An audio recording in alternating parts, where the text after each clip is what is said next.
What's cracking? It's your homie Ice Cube.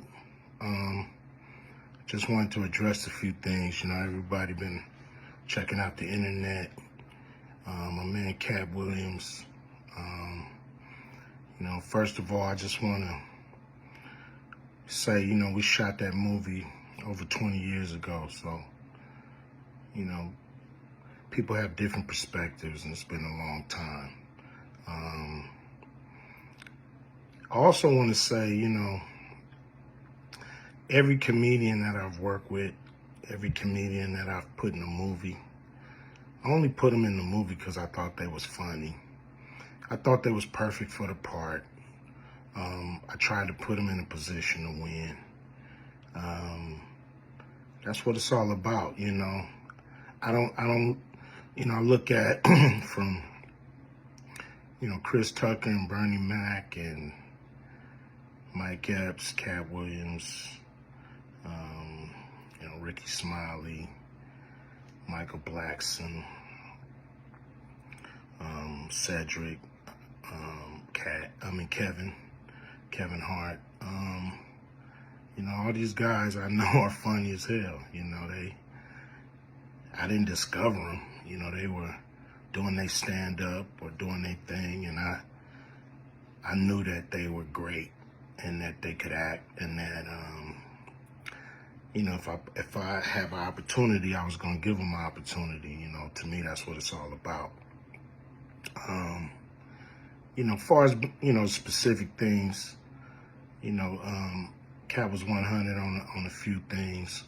Most of what he was saying, a couple things, I just want to clarify. When we bring in a new, comedian, we do have them try out for different roles. So Ricky did give Money Mike a shot. But when we saw him and, we kind of saw how he moved and how he was, auditioning, we decided that he would be a better, Santa Claus, which was, to me, the perfect casting. When we saw Mike, damn, I call him Money Mike. When we saw Katt, when I saw him, I just knew that he was perfect for Money Mike. And, Katt, said he wrote his role, which, the role was written, but he enhanced it. This is why Katt was so dope in the movie. Money Mike had a small role, about as big as the Santa Claus role, but when we started filming, he was giving us such magic that we kept expanding his role, giving him more to do because he was on point. When we shoot these movies, for one, the scripts are fire, or they wouldn't even do it. The scripts are laugh out funny. But we shoot the script, but once we get what we need from the script, we let the comedians ad-lib, riff, play with the words, do their thing. We give them a take where they can, or 2, 3 takes where they can go off and do what they feel. Sometimes it makes the movie, sometimes it don't. When somebody gives you jewels, you want to try to make sure that makes the movie. So in the movie, there's second thing I want to clear up. I would never shoot a rape scene in a movie, especially like Friday, where you actually see this happening on camera. That ain't my style. If you check out any of my movies, they're not raunchy. We did a movie called Players Club where the subject matter was a little raunchy, but for the most part, even that, we left it to your imagination. So the only reason that kind of stuff was in the movie is because you have 3 villains in Friday After Next. You have Santa Claus stealing presents. You have Damon, just got out of prison, sweating. Craig and Day for the rent money. And then you have Money Mike, a pimp that treats his woman, like a property. So Craig is always fighting the villains in the movie, from the Joker brothers to Debo. And so we already had Craig fighting Santa Claus. And the only real way to get rid of the other two villains was to have them go against each other. And the plier joke was always in the script, was never, we would never ever show that, that's not my style if you look at any of my movies. So, that was never a discussion, we, at that point in everybody's career, we would listen to a certain extent, but we wasn't gonna change the movie for any actor. We do what we feel, and if it was a rape scene, it would have been in the movie. There was no reason not to shoot it.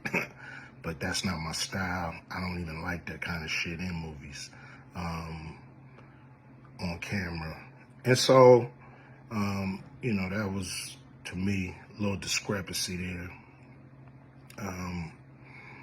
Katt, he wrote a lot of his part because, like I said, he was giving us jewels, so we were keeping the camera rolling. He was coming off the dome. He was coming prepared every day to steal the show. That was his mission. And, that's what he did, with the movie. And it launched his career, And I'm proud of the movie. I'm proud of all the guys who've, come through, a Q Vision production and went on to do bigger and better things. And look, a lot of people are talking about pay and how much they was paid on these movies that were extremely low budget. Most of these guys work a couple of days, and when you're doing a movie, there's over 100 people working on the movie that need to get paid. Most of them got to get paid every day. And there's pre-production and post-production. Even after you finish with the actors, you got to pay editors and sound people. And my movies are all about quality. So most of the money go up on the screen. I'm not giving you no bullshit. I'm not giving you no low budget, shit you can laugh at because it's so cheap. So, we try to put all the money on the screen. And so any actor that's mad at what they got paid, just look at what you was doing. Look at where your career was at the time. Take a look at where it is now. And Friday has something to do with that, I believe. And I put a lot of people in movies, but they ain't never put me in a movie. So you could take that for what it's worth. You know what I'm saying? I've given a lot of these guys opportunities. And I still act, so I'm waiting for a call. I ain't got to produce everything or write everything. I got love for all the comedians that I've worked with. Got, much love for Katt. He spoke up for me a lot. And I just wanted to be clear and clarify some things. And shit, man. I hope y'all have a good 2024. Yeah.